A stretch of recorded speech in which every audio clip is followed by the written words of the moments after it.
ადამიანების წამება, ბიზნესის რეკეტი, 2008 წლის ომის დანაშაულები, ეს იმ საქმეების მცირე ჩამონათვალია, რომელთან დაკავშირებითაც დროებით მას საპარლამენტო საგამოძიებო კომისიამ მომდევნო 3 თვის განმავლობაში უნდა იმუშაოს და შესაბამისი დასკვნა დადოს. დღეს პარლამენტში ნაციონალური მოძრაობის რეჟიმის შემსწავლელი დროებითი საგამოძიებო კომისიის საორგანიზაციო სხდომა გაიმართა, სადაც კომისიის თავმჯდომარე თეა წულუკიანი, ხოლო მდივნად სოზარ სუბარი აირჩიეს. განისაზღვრეს სამოქმედო გეგმაც, რომლითაც საგამოძიებო კომისია ისარგებლებს და რომლის ფარგლებშიც საკუთარ საქმიანობას წარმართავს. დღეს კომისიის წევრებმა ხაზგასმით აღნიშნეს, თუ რამდენად აუცილებელია შეფასდეს ის დანაშაულებრივი ქმედებები, რომელიც სააკაშვილის რეჟიმმა ქვეყნის წინაშე ჩაიდინა.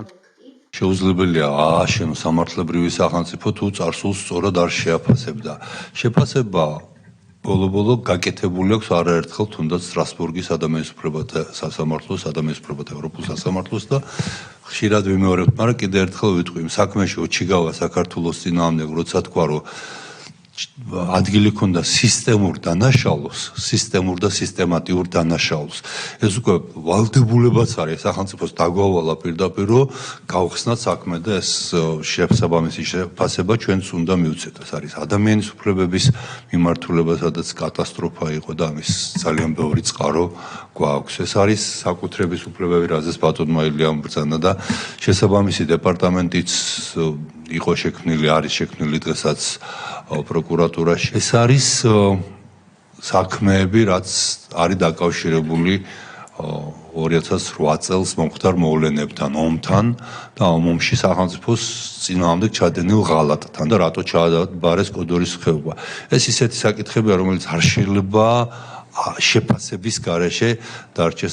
დროებითი საგამოძიებო კომისია ნაცმოძრაობის რეჟიმის მიერ ჩადენილ დანაშაულებზე სხვადასხვა მიმართულებით იმუშავებს, მათ შორის თანამდებობის პირების მიერ ჩადენილ დანაშაულებზე, რომელსაც ადგილი 2003-2012 წლებში ჰქონდა, ასევე 2008 წლის ომისა და წინა ხელისუფლების პერიოდში მოქალაქეების მიმართ განხორციელებულ ტერორზე. აქედან გამომდინარე, ნებისმიერ მოქალაქეს შესაძლებლობა ექნება ნაცმოძრაობის მიერ ჩადენილ დანაშაულებებთან დაკავშირებით კონკრეტულ ფაქტებზე წერილობით მიმართოს საგამოძიებო კომისიას.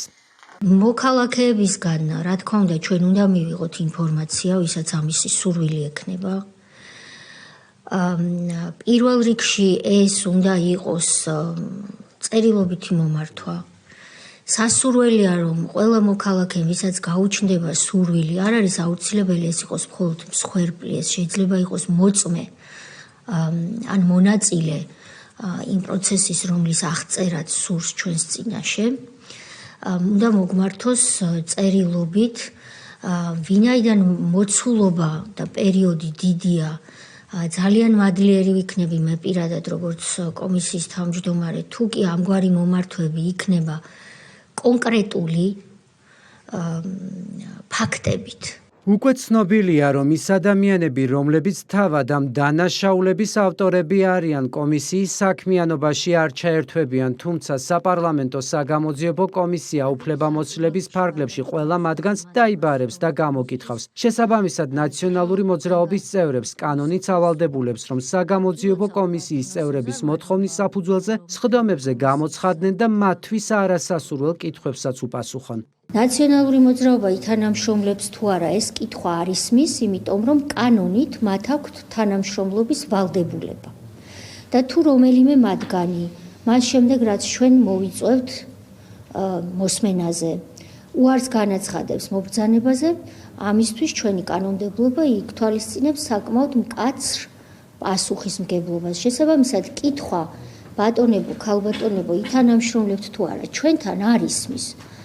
ყველა ნაციონალს, თუ კი ის იყო მით უმეტეს თუ იყო პოლიტიკური თანამდებობის პირი, აქვს კანონით დაკისრებული ვალდებულება, რომ მობრძანდეს და მოსმენა ჩაატაროს. ნაციონალური მოძრაობის რეჟიმის დანაშაულების შესწავლას და პარლამენტში საგამოძიებო კომისიის მუშაობას მნიშვნელოვანს უწოდებს პრემიერ-მინისტრი ირაკლი კობახიძის განცხადებით, წინა ხელისუფლების მიერ ჩადენილ დანაშაულებებს შესაბამისი შეფასება უნდა მიეცეს, რათა ქვეყანაში პოლიტიკური დემოკრატიული სისტემა სწორად განვითარდეს.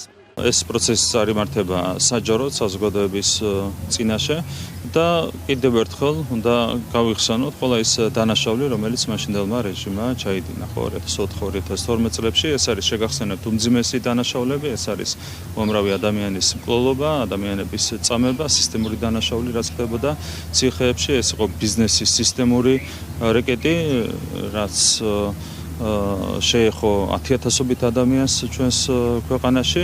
ეს იყო 2008 წლის ომის დანაშაული, უამრავი დანაშაული იქნა ჩადენილი მაშინდელი რეჟიმის მიერ და ამ დანაშაულების შეხსენება არის რა თქმა უნდა ძალიან მნიშვნელოვანი და ბუნებრივია ამ თემებზე იმუშავებს საპარლამენტო საგამოძიებო კომისია.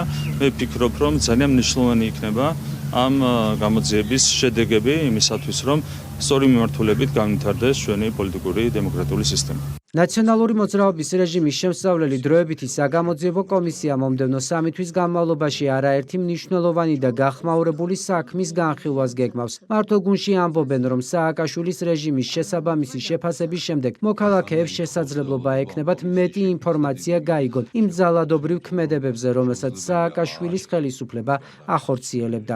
ჩვენი მოლოდინი არის რამდენიმე და მიზანი, ასე ვთქვათ, პირველი უკვე არაერთხელ აღვნიშნეთ, რომ პოლიტიკურად შევაფასოთ ის პოლიტიკური რეჟიმი, რომელიც 2003-2012 წლებში მართავდა ქვეყანას და ასევე რა თქმა უნდა ის დანაშაულები, რომელიც მაღალი თანამდებობის პირებმა განახორციელეს ამ პერიოდში. მეორე ასევე არის ის, რომ სამართლებრივი რეაგირებისთვის მოვამზადოთ ის მასალები, რომელიც შემდგომში გადაეგზავნება გენპროკურატურას შემდგომი რეაგირებისთვის და მესამე მიზანი ასევე არის ის, რომ არავის მომავალში თავში აღარ მოვიდეს აზრად, რომ სახელმწიფოს წინააღმდეგ გაილაშქროს. კომისიის ამოცანა არის გამოავლინოს დანაშაულის ნიშნები და შემდგომ უკვე პროკურატურა ატარებს ამასთან დაკავშირებით გამოძიებას და შესაბამის პროცედურებს. პარლამენტის დროებითი საგამოძიებო კომისია დაიბარებს და გამოკითხავს რეჟიმის ყველა იმ მაღალჩინოსანს, რომელსაც შეიძლება ბრალი მიუძღოდეს ან ფლობდეს ღირებულ ინფორმაციას 2003-2012 წლებში არსებულ ვითარებასთან დაკავშირებით. რაც შეეხება 2008 წლის ომის საქმეს, უკვე ცნობილია, რომ გამოძიების ადრესატები არ იქნებიან სამხედრო მეთაურები და ჯარისკაცები.